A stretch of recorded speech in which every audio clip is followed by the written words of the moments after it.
Hello everyone, I'm Haeju from Go Inside Global. And I'm Haley Koo. Thank you for joining us. I once heard someone say, "You are what you have done." Some people practice exercise, reading, or meditation every day. Others may delay and say, "I'll start tomorrow." Some people build the habit of saving, while others may fall into the habit of shopping. What you do in a single day might seem trivial, but over a year or 10 years, it shapes a completely different life. It's ironic that the better the habit, that more effort and patience it requires. Venerable Barry Kerzin says that through repeated practice of mindfulness and compassion, we can free ourselves from fear and suffering. Let's now connect with him via Zoom. Dr. Barry Kerzin, also known as Tenzin Chura, began his career as a neurologist after graduating from the UCLA School of Medicine. Yet his search extended beyond treating physical illness. Seeking a deeper understanding of the human condition, he journeyed to the Himalayas. In Dharamsala, he ordained as a Buddhist monk and embarked on a life devoted to contemplative practice and service. Over time, he was entrusted with the unique responsibility of helping care for the health of His Holiness the Dalai Lama. Today, Venerable Barry Kerzin is widely recognized as a teacher of compassion and altruism, sharing Buddhist wisdom with audiences around the world. His work also bridges Buddhism and science. Collaborating with researchers and neuroscientists, he has helped advance the study of how meditation influences the brain and transforms the human mind. To bring compassion more directly into professional life, Venerable Barry Kerzin founded the Altruism in Medicine Institute. Through its programs, physicians, nurses, mental health professionals, and meditation teachers receive training in compassion-based approaches to healing and care. What began in healthcare has expanded into schools, businesses, and correctional facilities, reflecting a growing recognition of compassion as a practical force for human well-being. Throughout his work, Venerable Kerzin continues to ask a simple but profound question. At this very moment, how much compassion do you hold in your heart? Venerable Barry Kerzin was diagnosed with a life-threatening brain abscess at the age of 8, spending several months in the hospital. This profound experience led him to the path of medicine. In 1988, he traveled to Dharamsala, India, and in 2003, he ordained as a monk. He is now a unique blend of physician, monk, and spiritual teacher, known for spreading the message that compassion lies at the heart of awakened living. Venerable Barry is the founder of the Altruism in Medicine Institute and the Human Value Institute, and he offers compassion-based education and meditation programs across various fields. His life and work are grounded in two pillars, wisdom and compassion. So let's meet Venerable Barry live via Zoom.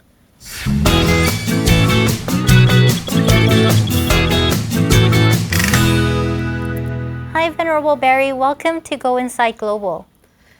Hello. Thank you very much. Welcome, Venerable Kerzin. So would you kindly share a greeting for Korean Buddhist and BTN viewers? I'd be very happy to. Good morning, good afternoon to all of you. And we remember all of those people and animals that don't have the facilities, the love, the dharma, the lovely dharma family connections that we all have. And we send the energy from this event to them so that they can have the love, have the dharma, and have the dharmic connections to find deep inner peace in their lives. Thank you very much. That's so nice. Yes. I saw that you were born into a Jewish family and studied both philosophy and medicine before becoming a monk. So what led you to take refuge in Buddhism? Could you explain? Yeah, good question. I don't know. There were inklings when I was a kid. When I was about 14, two Zen Buddhist books came to me, and my circle, family and friends, to my knowledge, were not involved with Buddhism. One was by D.T. Suzuki, Daisetsu Suzuki. I think it was maybe The World of Zen, but I'm not sure of the title anymore. I was about 14. And the other was a book by Alan Watts, an American Zen scholar and practitioner who spent time, I believe, in Japan and maybe Korea, but not sure. And I read the books, but I didn't understand anything. But I had the feeling that my head went 360 on my body, you know, like it was something really important that I needed to find out. And I think those were early inklings. And then through really the Hindu tradition, Hindu masters whom I met when I was still in my teens, I had some quite amazing experiences.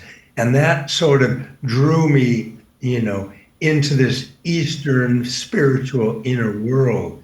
I met Swami Satchidananda, one of the early original ones, when I was 17. I was in the middle of an auditorium at UCLA, and I had the experience that someone took the dimmer switch, you know, the light dimmer switch for the auditorium and dimmed it down, got very dark. But at the same time, my experience was someone else was taking, it was just, I didn't see that, but it was as if a dimmer and going up on Swamiji, so he became glowing like light. And I felt this thing go right through the center of my chest, and I felt this intense bliss, and I thought I was freaking out.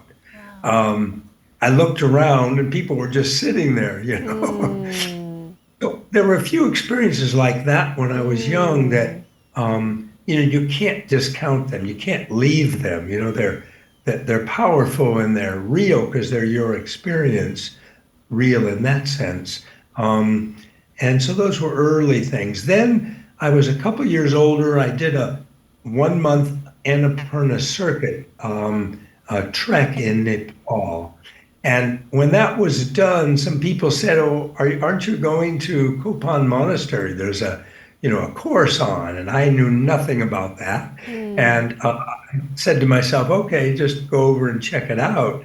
So I went over, and it was starting in a few days, and I enrolled. And when I spent a morning with Lama Zopa Rinpoche, it was the year that, I think the same year or the next year, the same year, or 6 months later, something, when Lama Yeshe had passed.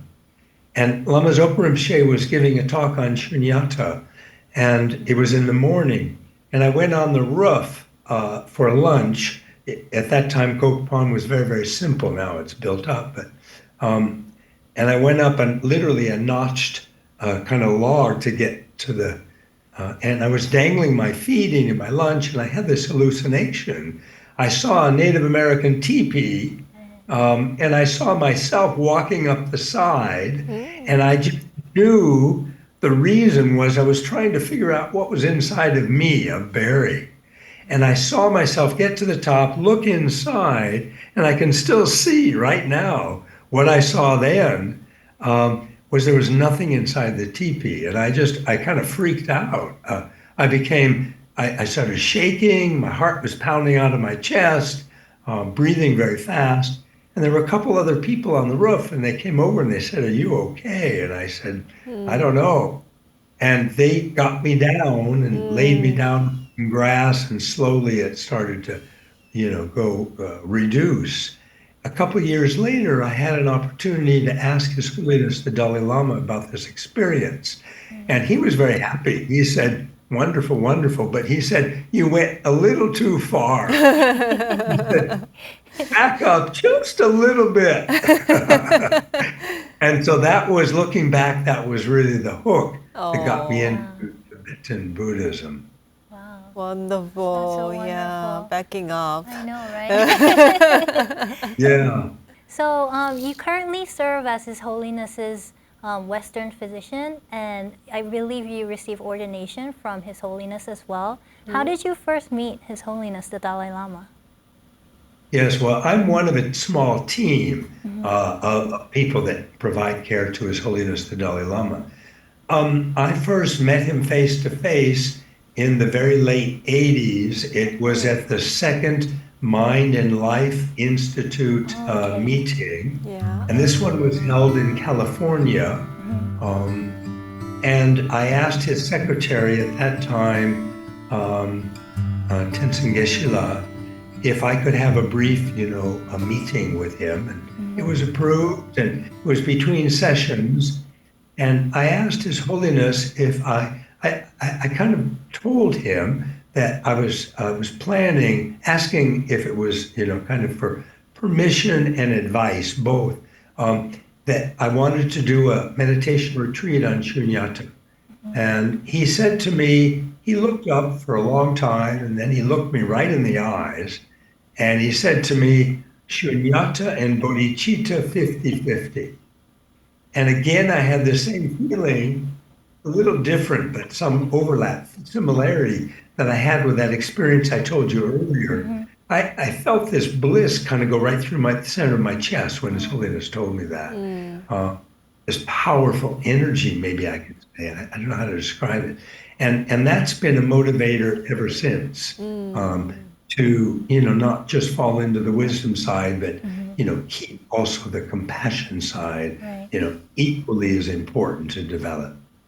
So that's the first time I met him face to face. Oh, wow. That's Wonderful. so wonderful. Yeah. I mean, His Holiness is a spiritual leader and, of course, a deeply revered figure in, the modern world as well. I'm sure that you spent so many years with him and you have many close memories. Is there any, memory that stands out that you'd like to share with us?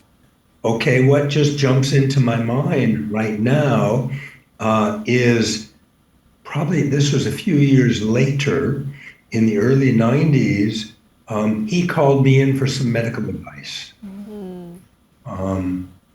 I was living in Dharamsala at the time, and he asked me, he said that he wanted to go to an important environmental conference in Rio de Janeiro, Brazil, and that his office got word that there was a cholera outbreak in Rio. Yeah. And he basically asked me if it was safe to go. So, I was a bit nervous. I mean, what do you tell the Dalai Lama, something like this, So I said to him, Your Holiness, I don't know for sure, but I think it would be safe. And I said, you'll stay in a nice hotel, you'll drink clean water, eat clean food, and there is a vaccine. While it's not 100%, it'll give you a tremendous amount of protection should you be exposed to the cholera bacteria. And he thanked me, and I left. And then I heard about a week later, I heard through the grapevine, Dharamsala is a small place. People live there, 5,000 or something at that time. And I heard through the rumor mill that he called in his Tibetan medicine doctor at that time, Dr. Tenzin Chodak. And again, through the rumor mill, I heard that Dr. Chodala, told His Holiness, please don't go, too risky. Oh. And so when I heard that, at first I was a little bit, I felt like I'd been pushed out kind of, if this was true. But then I thought, we all make our own decisions on our medical care, and we get advice from our doctors, and then we decide what we think is best. And so I thought, okay, let His Holiness do what he thinks is best. Of course. And then about a week later, he again calls me back in, and he basically says to me, we discussed it a little bit, the safety issue of going to Rio for this conference. And he then asked me if I would get the vaccine for him. So I said, of course. And I went and tried to, find the cleanest one I could find, make an appointment, come back. And then I gave it to him. And it's an intramuscular injection. You give it in the deltoid, the shoulder muscle. And there's kind of an unwritten, law or something, that you never draw blood from a Buddha. Oh. No. And when you give an intramuscular injection, before you inject in this case, the vaccine, you always have to withdraw a little bit on the syringe to see if there's blood in the hub. Yeah. Because if there is, it means you could be in a blood vessel, an artery or a vein, and then you have to remove it or reposition it. Yeah. And so I'm thinking you never draw blood from a Buddha, and I have to withdraw, the syringe to see if there's blood in the hub.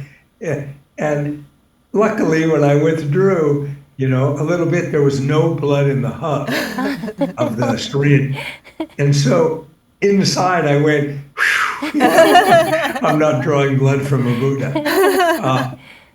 And so I gave him the vaccine, and I rubbed it down. And then, I didn't want to disturb him. And you never, as you know, you never show your back because that's very disrespectful. So I'm kind of looking up from him, and he reaches out, takes my hand, and he says, "Come with me." And he takes me into the next room where he had been in half-day retreat. And he walked, it's a small room, and in the center of the room is a square table, maybe about 125 centimeters squared. And there's piled up semi-precious stones. And he's walking me slowly around 3 times clockwise. And on the outside, on just at the walls, are these glass shelves, and they have the statues. And he's describing each and every one because they're special. They're coming from the great, Buddhist saints and scholars and practitioners of old from, India and Tibet, often 1,000 years ago. There was a huge Vajra, Dorji, from Milarepa. Wow. Yeah.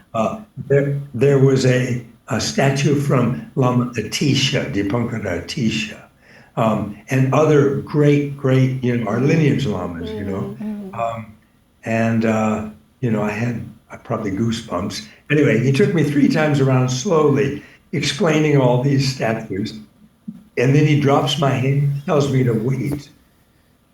And he looks at the pile of semi-precious stones, seemed like for a long time, pulls out a crystal about the size of my little finger and offers it to me. And I have that on my altar in my room in Dharamsala. And then he pulls out a turquoise stone and offers it to me. And I wear that around my neck always, except if I'm bathing or maybe swimming, which I rarely do. But and I feel its protection, and here it is. Wow. Yeah. This is, I don't know if, can you see it? Yes, Right, wow. yes. Oh, beautiful. Thank you. Amazing. And I feel its protection because a number of times I'm kind of an outdoors person a lot. I used to do a lot of hiking and skiing and all kinds of stuff, in the outdoors. And I had a number of accidents where I could have easily died. And I feel very strongly this has protected me. Wow. And because you are very close to His Holiness the Dalai Lama, what would you say the most important teaching that you have received from him? Maybe the one I described, when I first met him. Shunyata bodhicitta 50-50. Don't forget compassion. Wonderful. And as I mentioned, that's been with me ever since. And it's been 36 or something years. And I think maybe that's been the most powerful one that's inspiration for me pretty much on a daily basis. Right. That's very good. And in Mahayana Buddhism, we need to use the wisdom and compassion, Together. both of them all together. Right. So I think this is wonderful. Yes. And also I'm wondering that you also talked about death a lot. And, most people understand what death is, but they are having some difficult time to understand and also accept in their daily lives. So they know what death is, but they hardly think that they don't want it. And so in this case, could you explain how we can accept the death a little bit easily, or is there any way to do that? Yeah, no, it's a fabulous question, and it's a fabulous thing that we should be, paying attention to and trying to develop a sense of that death is natural. And in fact, we experience many deaths every moment, right? Change, death is a form of change, right? And that happens every moment. And because momentary change, that means that we can have, on a broader scale, death, if you will, all kinds of death. I can pick up a glass and accidentally drop it. It can break, and that's the death of a glass. And that happens only because there have been momentary changes that precede, or not precede, but underline that, larger death, if you will. Now, what you were, I think, referring to is our own death, so that our body dies. I think to try to, contextualize this, that this is not the only life. I mean, we're Buddhists, and many people who are not Buddhists but open, they're also believing in the possibility of multiple lives. This is not uncommon anymore. It may have been a few years ago in some societies that people did, that they thought this was the only life. But in modern, world, people I encounter, particularly younger people, they're open to the possibility of multiple lives. So that right away makes it a little bit easier that, okay, if I die, I'm going to be reborn, and it's not the end of the whole story, Yes. I've had a lot of death in my background, and I think that's made it a little bit easier. It's still not easy, but a little bit easier.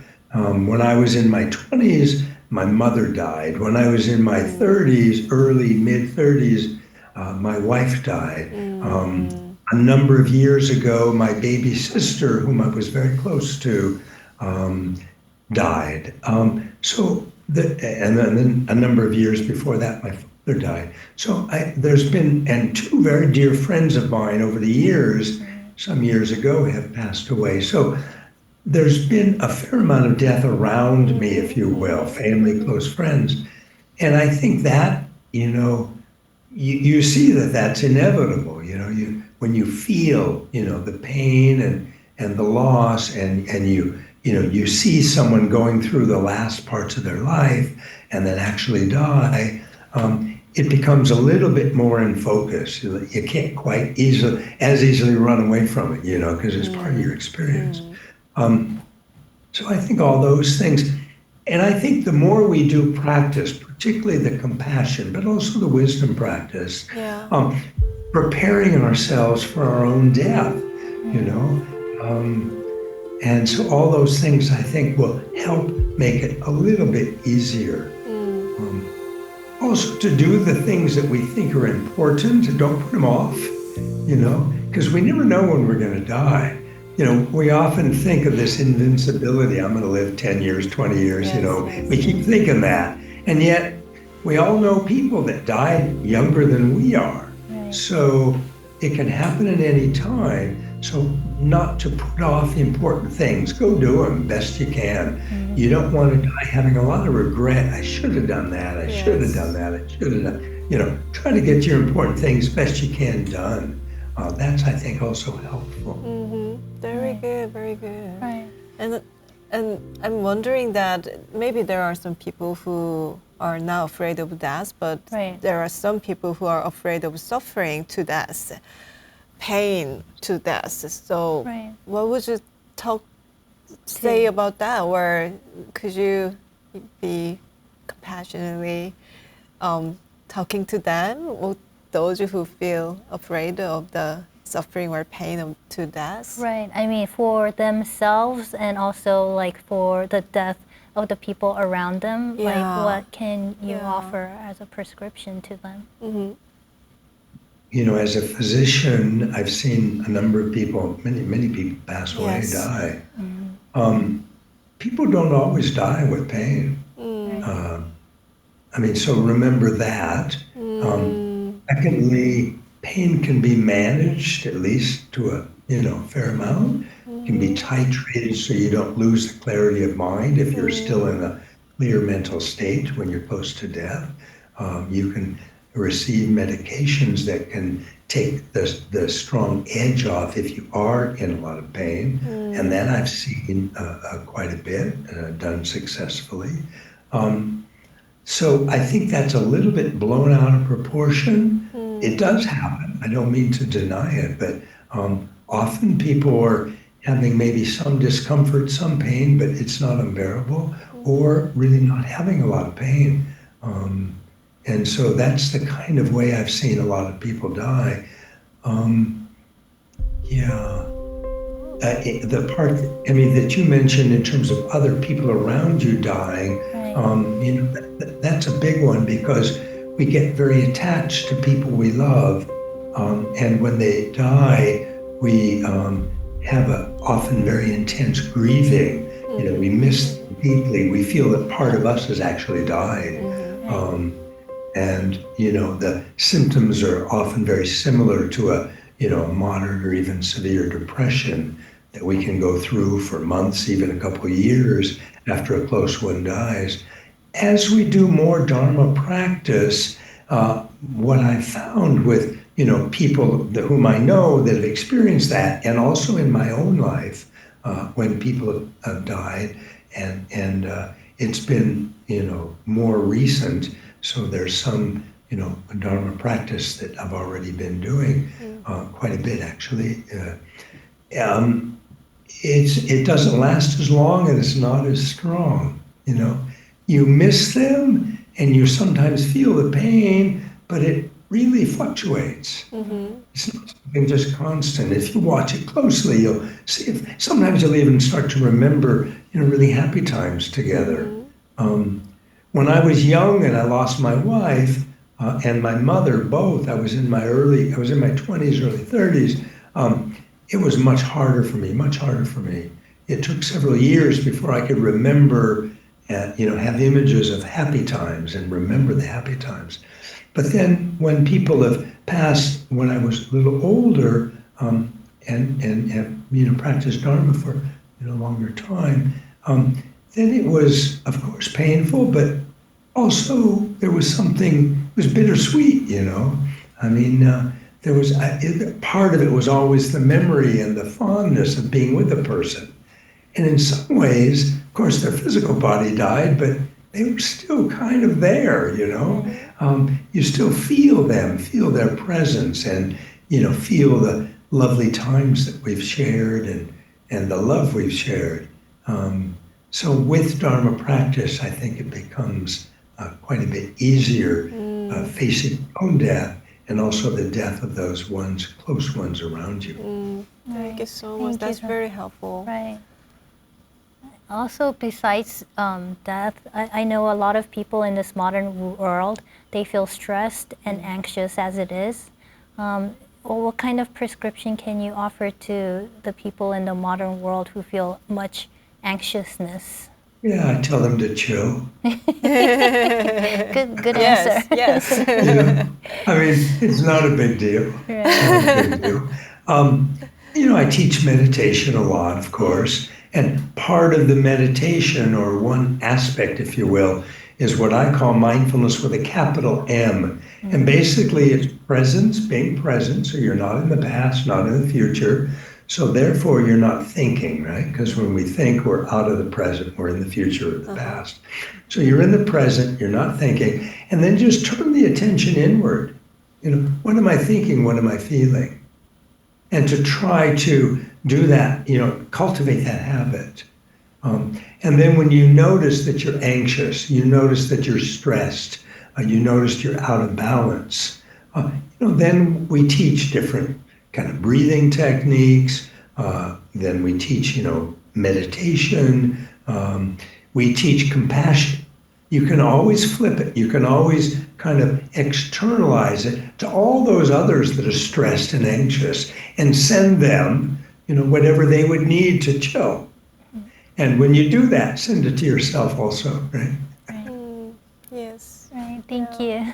Thank you very much. And now I think we need some meditation. Right. So Yes. So in this program, we want to show people that meditation can happen to anyone and anyone can do it. So would it be possible for you to lead a short guided meditation for our viewers? Sure, I'd be very happy to. Great, thank you so much. I'm going to choose a meditation that's quite common, maybe one of the most common around the world in many traditions. Right. And it's basically following the breath at the base of the nose. Okay. That's all. Okay, great. Yeah. So I'd like everyone to, so you don't have to be Buddhist, you don't have to be this kind of Buddhist or that kind of, it doesn't matter. You probably, maybe the sine qua non is you have to be a human being. Oh. Okay, but maybe some animals could do this also. Oh, so maybe great. we can make some exceptions. Even also. better. Great. Yeah, so please just sit up with your back straight but not rigid. Okay, straight but relaxed. We're always kind of trying to balance alertness with relaxation. And for this one, we're going to have our eyes open. So I want you to have your head straight up and eyes glancing down like this. Mouth will be closed. We'll breathe normally through our nose. You're welcome to place your hands with the left hand palm up, right hand palm up in the opposite direction, and the thumbs making a triangle, and just relax that in your lap. Now, I want you to close your mouth, and through your nose, I want you now to take 3 slow, deep breaths.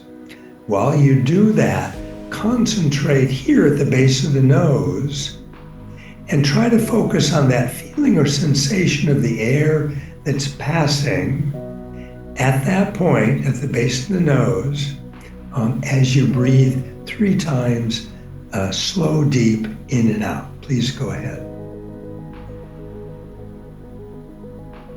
Now, if you could identify that feeling or sensation at the base of the nose of the air passing, concentrate on that. If you were not able to at this time, just concentrate at that place, the base of the nose. Now, you may get distracted. Probably we'll all get distracted. Recognize you're distracted, bring your mind back to the base of the nose. The reason we keep our eyes open is a suggestion from His Holiness the Dalai Lama. If we meditate with the eyes open, slowly over time, we'll develop more mental clarity. Please concentrate on the base of the nose or on that sensation of the air passing at the base of the nose and breathe normally through your nose. Please meditate. Please stop your meditation. That was delicious. Thank you.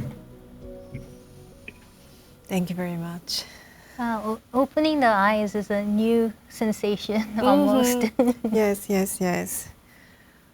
Yes.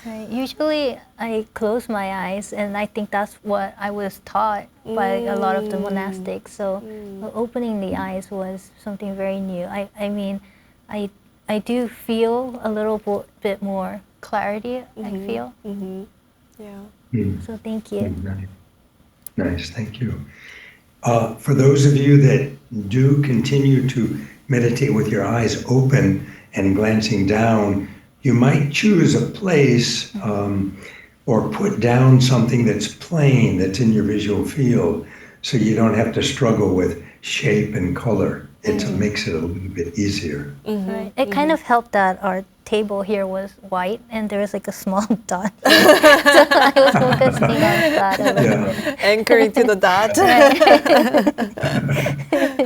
People that do then do regular meditation, it's important to try not to judge yourself. Yeah. Now, judgment may still come up anyway. We tend to do that a lot. Yes. If it does come up, please don't engage it. You don't have to make a story with it. Just leave it, let it come, let it go. Right. I think that's always the hard part, letting it go. Yeah. Yeah. Right. Yeah. I think another hard thing for me is that, meditation should be repetitive, like we should try to make it a habit. I guess I would like to know why repetition or making it a habit is really important. Daily Yeah, we practice. know from our general life experience, for example, if you're if you're an athlete, you're not going to improve your athletic skills unless you regularly train and get some guidance on how to do that. So we know that from the physical world. And in that way, training the mind is no different. Right. And we also know when we do some regular meditation, maybe we've done it for a few weeks and then we, get busy or we, do something else. During that time, we look back and we, I felt a little better when I was doing the morning meditation. Yeah. So that can be self-reinforcing also, but still not easy. Sometimes it's hard to develop that regular habit. Yes. So we need to build a muscle, right? Right, Muscle of meditation. Working out. Yeah, and kind of we wash our hands or brush our teeth. We need to do some meditation, but it's really hard, right? It's really hard because brushing your teeth and washing your hand, you've done it since you were very young. small. Yes. So that's why we need to teach meditation when people are very young. Right. Yeah, that's very important, yes. Yes. Also, refreshing regularly our motivation for meditation. Do a little research, talk to others, read. What are the benefits? Yes. And reminding yourself, so you develop more conviction, this is something good for me. Yes. Right. I think that helps a little bit. Still hard, but helps a little bit for the regularity. Yes. I think also in this modern world, a lot of people are linking meditation to science and the brain. And so a lot of people are finding the evidence saying that meditation is actually very, very beneficial. And I know that you mentioned that you met His Holiness at the Mind and Life Conference, and I believe Mind and Life Conference is a key, where you guys discuss between medicine and the scientific evidence and meditation. So what do you think are some key findings that you'd like to share? Wonderful. Yes. Well, about 10 or a little over 10 years ago now, there was a study that was performed at the University of Wisconsin-Madison. Richard Davidson, is and was the main person there, the neuroscientist. And he had a study looking at long-term meditators. And they asked the question, are the brains the same or different from other people? And they had about, I think over a several year period, I think about 11 or 12 people were enrolled. And the minimum criteria was 10,000 hours of meditation experience. Some people had many multiples of that. And they did several different investigations. One was the MRI, the magnetic resonance, looking at the brain. And what they found was it was actually the functional fMRI, which also looks at blood flow. And what they found was that the prefrontal cortex, this whole area under your forehead of the cortex, cortex is maybe a centimeter and a half, a little less than an inch thick. And they found that region with the long-term meditators was bigger than other people. And it was more active by looking at the functional part, the blood flow. Blood flow was more active in the prefrontal region in the long-term meditators. And so what does that mean? The prefrontal cortex is an area that where things like organization, concentration, things like planning, things like creativity, even compassion, not exclusively, but it's a primary place in the brain where these things are happening. And so the conclusion was long-term meditators have those skills or qualities enhanced. The second thing they did was electroencephalography, EEG, where they put the electrodes all around your scalp. and they measure the electrical activity in your cortex. And what they found was some unusual finding. It's called a gamma wave. And a gamma wave is a high amplitude. So on the graph, it's big, and it's high frequency, so it comes really quick, short interval. And they found many of these. So it looked like someone took a paintbrush, a big paintbrush, black ink across the tracing, the EEG tracing. So they found this in all the leads only when the long-term meditators were in meditation, not when they were told to rest. And actually there were 3 types of meditation that we were told to do. One of them was what they called open presence. It was without fixating on anything, being present, being alert. The second was that with compassion. We were just told to bring in compassion. And the third was a typical shamatha, focused meditation of our choice. And the gamma waves only happened in the first 2, not in the focused shamatha, only in the open presence and open presence. This is their terminology for the research, open presence with compassion. And so they first thought that those gamma waves were artifact. Maybe the meditators were intense and they're clenching their jaw or the muscles of their scalp.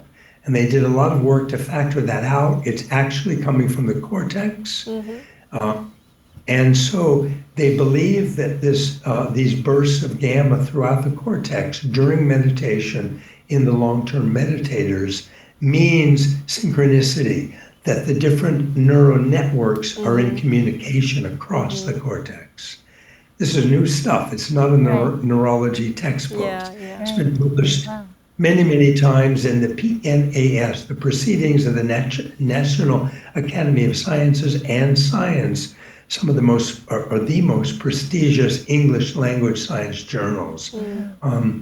So that's some of the stuff they found with long-term meditators. There's been a lot of other subsequent work that's looking with, ordinary people that are trained for 6 weeks, even 2 weeks, trained in meditation and finding positive results with that also. So you founded the Altruism in Medicine Institute. What inspired its creation and what kinds of programs do you offer there?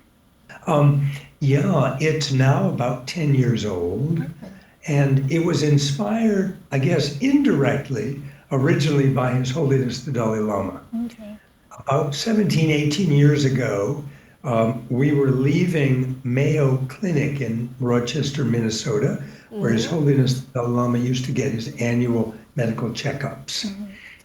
We went out a side entrance exit just for security reasons and make it easier for him. And we went out the doors, and there's a driveway that's kind of U-shaped. The car was waiting there and a bunch of security people. And I walked out in front of him and walked off to the side. He came out the door and he came directly to me and he told me to go out and teach. Prior to that time, for also maybe 17, 18 years, I've been doing, meditation. There were breaks, but most of the time in retreat, meditation retreat. And so I started going out to teach, and I enjoyed it. It was, people were asking, more invitations. And at some point I went back to His Holiness after a couple of years. I said, Your Holiness, I'm going out and teaching. It seems to work well. I enjoy it. A lot of people were requesting, but I'm not sure how much benefit. He said to me, doesn't matter.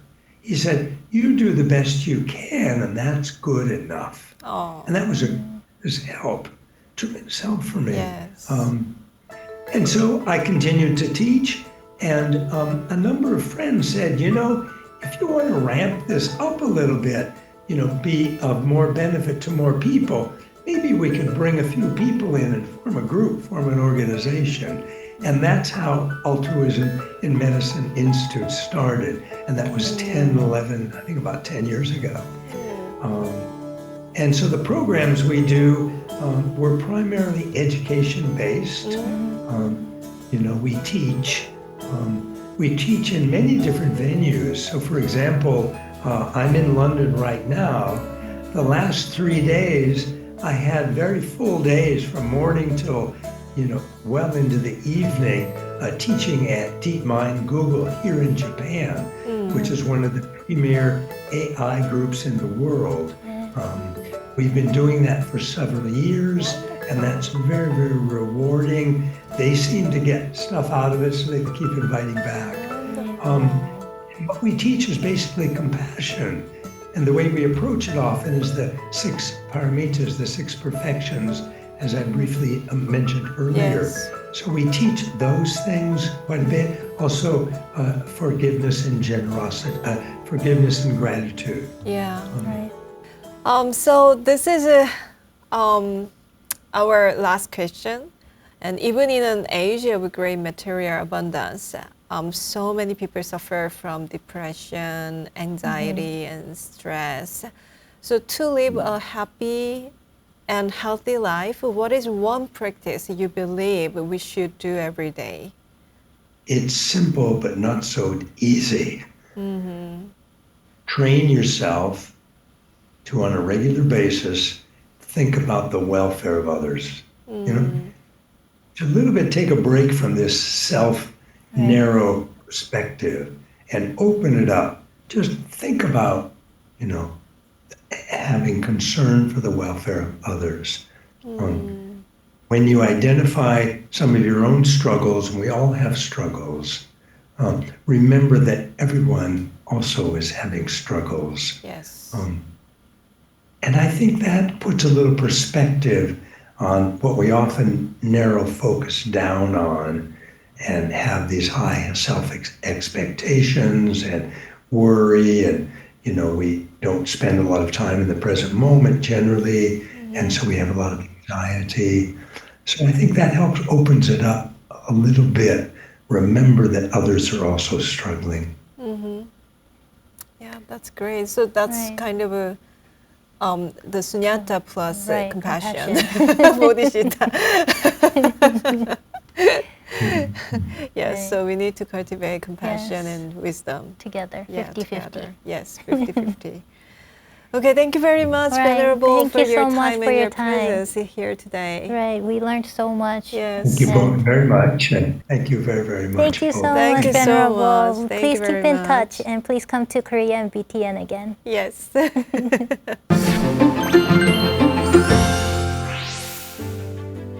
Wisdom and compassion must be in balance. Compassion without wisdom may burn out, while wisdom without compassion may become cold. Venerable Barry teaches us to begin by cultivating compassion for ourselves, and then little by little to let that compassion grow and reach out to the entire world. He reminds us that even a few minutes of daily practice done consistently can have a profound impact over time. Why not begin today? Even the smallest step can start to transform your life. This has been Go Inside Global, where we visit meditation centers around the world. Today we were honored to meet Venerable Barry, physician to His Holiness the Dalai Lama and the founder of the Altruism in Medicine Institute. Thank you for being with us. Thank you.